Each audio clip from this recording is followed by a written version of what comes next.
Well, I mean, we're excited to get started here. I think my first year here was when COVID first hit, so we were 11-4, off to a good start, but had a veteran club, particularly position player-wise.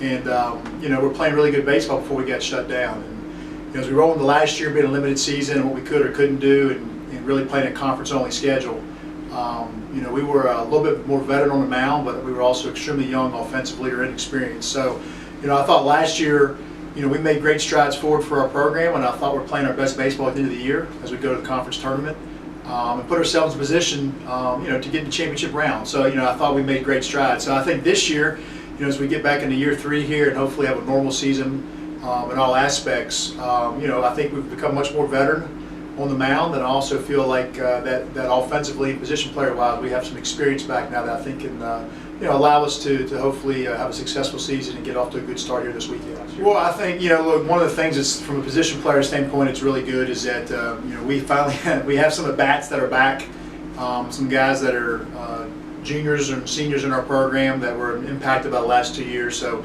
as we look at our lineup here, Jared Besecker has been an impactful guy since he really walked into this program as a freshman. And is a tough hitter, one of the toughest hitters in the league, in my opinion. He's just a scrappy guy that knows who he is and does a great job as a leadoff hitter for us. We've also got back, Brett Tharp, what only does on the football field, but the impact he can have on a baseball field for us in several roles. He's a physical guy that can run. He can play first base, he can play the outfield, he can pitch for us, so he's an impactful guy. Jeff Snyder is a guy that's played a lot for us since he stepped on campus just as a freshman, and provides good speed, a switch hitter that can play almost anywhere. Will play shortstop for us, but he has the athleticism to play anywhere. So he's another key back that we have back, as well as Kevin Nevato, who's a 5th year, who's back in our program. Has been hitting a cleanup role for us, plays second base. So he'll continue to provide for leadership, some experience at the plate. And then I've also got 2 5th-year guys back, and Montgomery behind the plate, who's an experienced catcher, who really does a great job handling our staff, and Jacob Grable in center field that plays really good defense, can run him down, and continues to be a solid part of our lineup offensively. So there's some pieces there that I'm really excited about. I think that, and we have some young guys too that I'm excited to add to the mix that were freshmen last year. I think continue to mature this year as sophomores that I'm expecting big things from. From a pitching standpoint, I think we've got some guys with some experience back now, and I know Warren Garber is a guy that has pitched some big innings for us last year in our program. So he's a guy we're going to count on to pitch in those roles for us, as well as Hunter Clever, who has been a versatile guy, certainly as a starter and a guy out of the bullpen.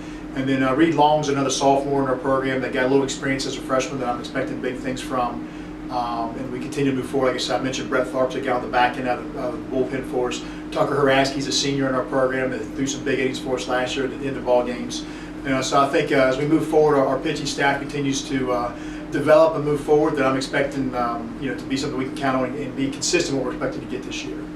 As far as the schedule goes, look, I've always tried to take pride in playing a tough schedule, that if you can give yourself a chance to get an at-large bid, that's certainly a goal. If you can't win your conference tournament, you're going to put yourself in a position to do that. And I feel that our conference is so tough, and in my opinion, if not the toughest, then one of the toughest conferences in the country for Division III baseball. So I feel like anytime we can play a tough schedule, it only prepares for that part of our schedule when we get to it. So we play in several teams that are preseason nationally ranked in the top 25, playing teams that were regional participants last year. And I know when we start with NC Wesleyan this weekend, they were an at-large regional participant last year, and have a veteran club coming back in a lot of facets. So I know that'll be a challenge for us this weekend, but one we're looking forward to. And I also know that we've added some, pretty much anyone in the state, Christopher Newport, Mary Washington, are solid programs that we play. And one of the reasons for us to make that trip is it's a good experience for our players who had no spring trip last year and got cut short of COVID the first year. So I'm excited to take our team out there to compete against some really good teams and see a different part of the country as well. So that schedule will continue to prepare us as we get back for our conference opener here in March.